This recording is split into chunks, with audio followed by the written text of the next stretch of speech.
后来继续进段的消息，来看国民党的总统大选，到今侯友宜甲郭台铭还阁咧瞧袂好势，甚至有这个国民党的议员伫咧挺郭台铭的造势活动，大声来话讲，这郭台铭才是上有关公的精神。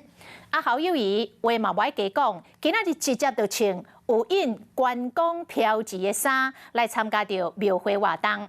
面对着过后之争，立法院的前议长王金平讲。家才有关公的精神，讲这爱看灵感。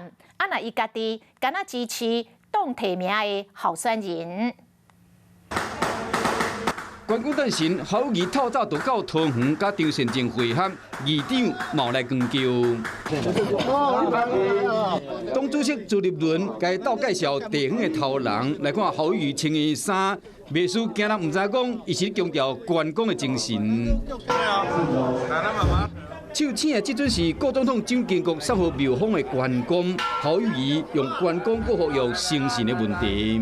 带着我的弟兄在枪林弹雨面对生死毫无惧怕，因为我们最重要跟我的弟兄有共同的信仰，咱发扬忠义、重诚信的精神。最近定咧讲诚信问题，我要讲郭台铭是一个有正气的人。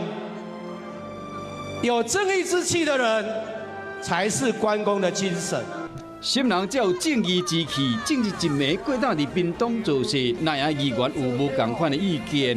两个人努力强调有关公的精神。我没有办法分辨，等一下去看看这个宗教展览看有没有这个灵感，可以得到你的答案。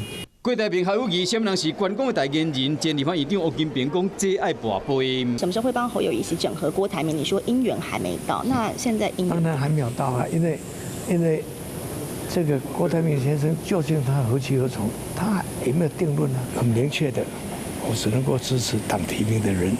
过去的关公兄弟伫支持党的原则下，只能先暂时分开。我是雷亚，想要抢而先掌握最及时的新闻资讯吗？赶快订阅、按赞、开启小铃铛，锁定华视新闻 YouTube 频道。